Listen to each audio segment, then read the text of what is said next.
Let's have a golden conversation. Let's have a golden conversation. Let's have a golden conversation.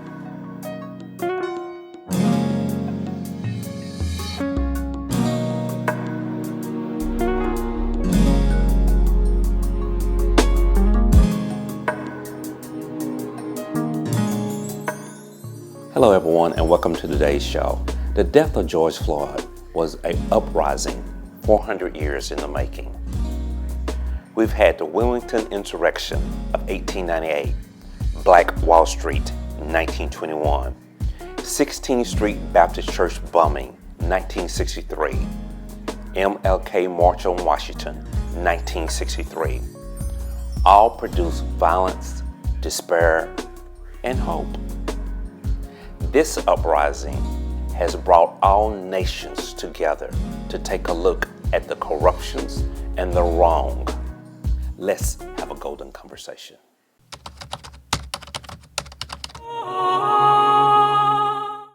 My parents were all for it, actually. They had said that if this is a way to protest systematic racism, let's do it. John, love, kindness, equality for all. What does that mean in today's society? Love, kind, equality for all in today's society. What that means to me is, we're all one people under God. And I think in order for us to live together on this earth, to live together in our communities, we need to be kind to one another. And what that means also is we need to acknowledge one another as being equal. And I think that's the reason why all of us are out here today, just to, reflect on the past events, what happened to George Floyd and so many other people in this country that have been abused by not only the police, but just abused simply because of the color of their skin. And when I think about, love and kindness, I think about what God would want us to be to each other, and that's what I'm out here trying to promote. I actually hadn't heard about this. My mom was the one that told me what was going on. And honestly, I was kind of shocked. I was a little bit scared at first as well. And so when she told me that people were out here protesting, I really did want to join. Laura, thank you for coming to Golden Conversation. And I want to let my audience know, this may be a shock to them, but you are Caucasian, you're white. Why are you out here doing this? Because it's the right thing to do. It's the absolute right thing to do. We need to be standing up and showing that you all are not alone, that we support you, we love you. Originally, I wanted to be a part of this because of, I believe it's my right to express the racial injustices here in America.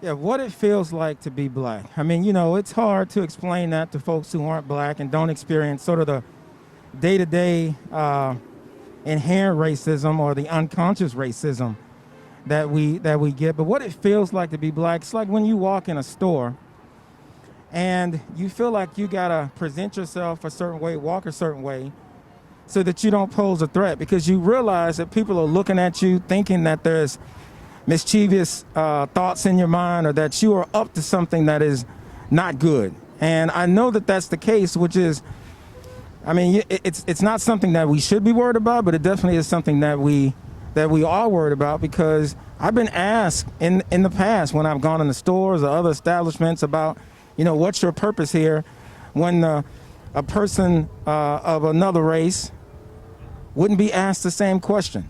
And so, those are the things that we have to deal with from day to day. Getting pulled over, cars ransacked and checked, which that did happen to me, just because they said I fit the description of someone.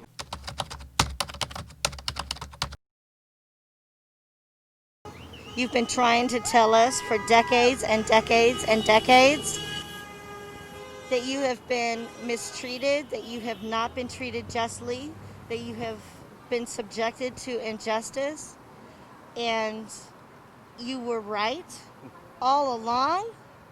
Like Will Smith said, racism isn't getting worse, it's getting filmed. I feel ashamed that people of my skin tone have not been so quick to believe you all when you've been trying to tell us, okay? We have been terrible at listening. We have been terrible at believing. I'm here because a mom named Sarah Edwards was having a conversation with a little girl about the news, about George Floyd.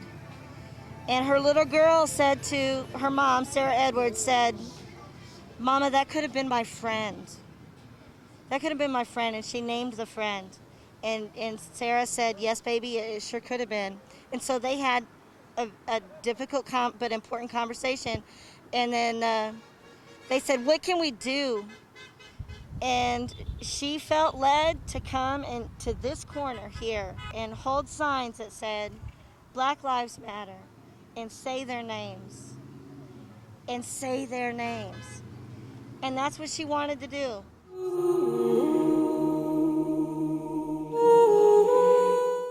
Now that it's taken on a life of its own and all states are involved, we're looking for a national reform.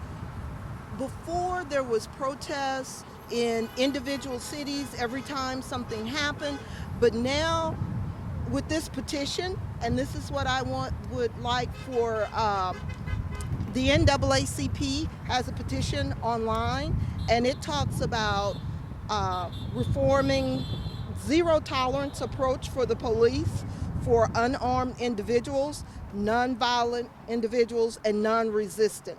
We want to see the police department reformed. Now, I know a lot of people have talked about totally dismantling the police department, but it would be like the Wild Wild West. Yeah. We need governing. However, we do need to weed out those that are not compliant.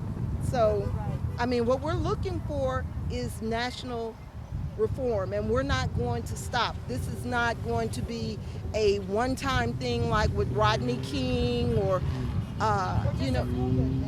yeah. We're going to keep going until we see change, and we want to see change from the top down.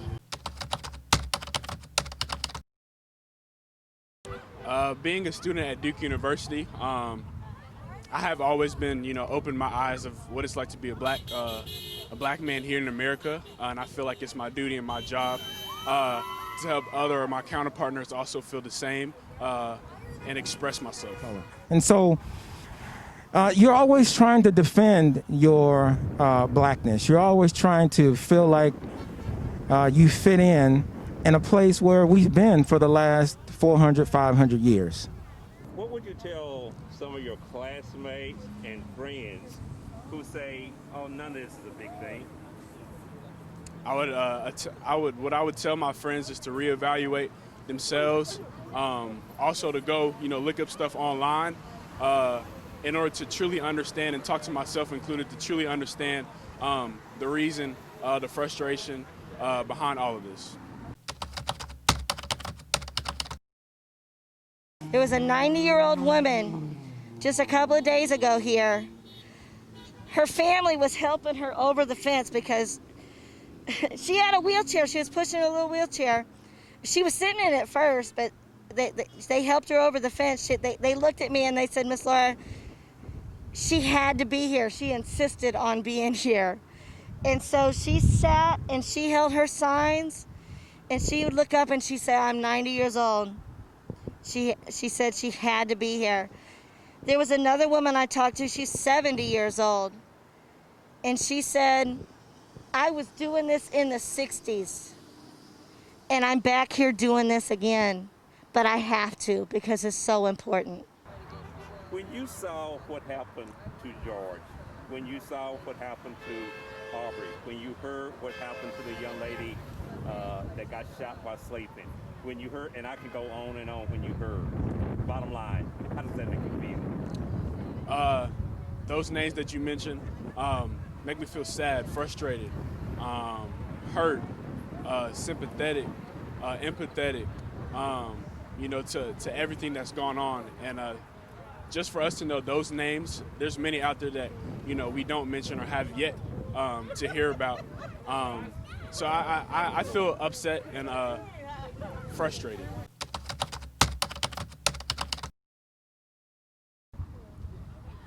I came out here because seeing the amount of innocent black lives lost to police brutality, it sparked anger, fear, hopelessness in me. And because I am young and I cannot vote, I knew that coming out here and protesting was my only way of being able to protest an unjust and incorrect system of racism. I believe that by protesting, people will hear us. This is how we can use our voices, and people will see that this is wrong, and that they'll understand that that we need to change the that things need to change, and that racism really is wrong. A lot of my friends actually have joined me protesting. They come out and they support this as well. They think that racism really is wrong. So, yeah, they agree. They support this. They come out here and help protest as well.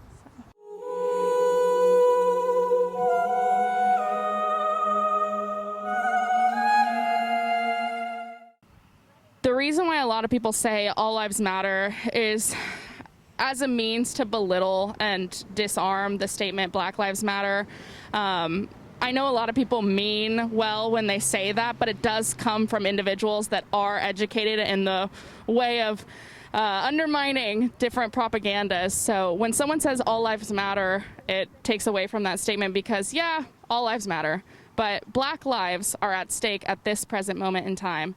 And the difference between a white person and a black person when it comes to specifically police brutality or just police interactions overall is the way that you will be treated will not be impacted by your race if you are white, but it will be if you are black, or it could be.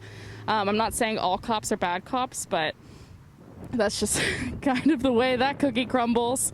But yeah, when people say all lives matter versus the statement Black Lives Matter. So, first of all, there's this saying that injustice anywhere is a threat everywhere. That means that whether I'm black or not, and I'm not black, but I know that if someone is receiving discrimination, that's not because that's not just against that one individual, but it's against anyone who has a different form of thought, a different opinion, a different appearance even.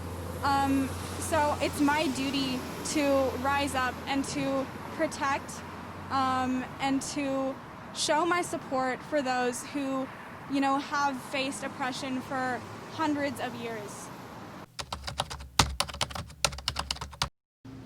Ashton, stop being neutral. This is girl. What does that mean? The reason why I decided to make that sign is because I saw a lot of people doing silence is violence. But I think it goes beyond just being quiet, and I think a lot of people just want to appease both sides and say that this isn't political, and I don't believe that this movement is political, but a lot of people align their politics to be against the Black Lives Matter movement, so if I can at least rile some people up and try to get them involved, then that's, I think, the starting point for a lot of, specifically this community. Politics aren't necessarily what the Black Lives Matter movement is about, but it is what's going to propel it into the rest of 2020 and beyond. This is all, wonderful, and it's a great statement to do this protest, but it's not enough if we don't have the legislation behind it, and the only way to change that is to vote. What I hope to accomplish from this, not just me, and I'm talking about everybody who's standing out here right now, what I hope is accomplished is people understand that, we're just tired of this. We're tired of continuously being ostracized. We're tired of continuously being discriminated against. And we don't want to be treated differently than anybody else. We want to be treated the same as everybody else. We want to have the same rights as everybody else. We want the police to not be afraid when they see us and feel like they need to protect us the same way they protect our white counterparts. That's what we want to achieve from this. We want to achieve justice for George Floyd, but we also want to achieve the notion that this type of cruelty doesn't happen to anyone else, black or white, but particularly black folk, because we know that we're so often unrighteously targeted. Support of people of color in this community and say Black Lives Matter and say their names and justice for George Floyd and Breonna Taylor and Ahmaud Arbery.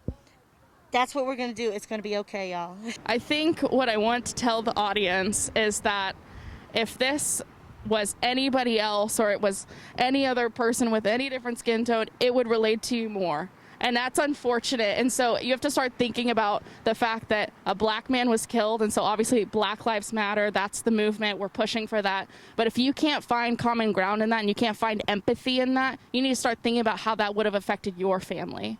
Or if you know someone in your community that has really positively affected you, but obviously they're treated different because of their race, you need to start thinking about, well, what if that was that person? What if I had lost that person?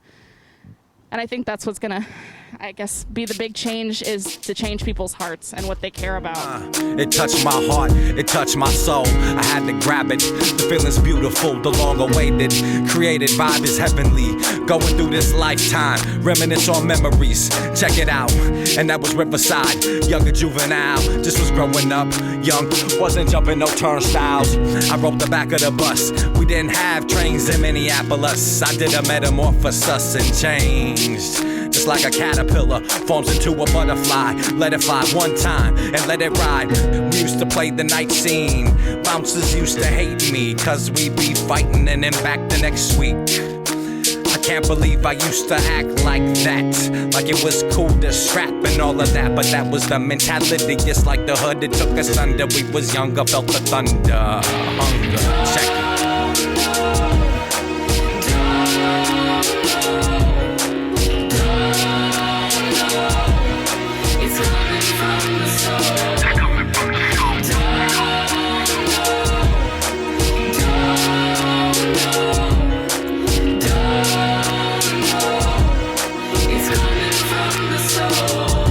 That voice is crazy wild. Had to bring that beat back. Had to just solidify the wax. It's that MC scat. Loyal to this music.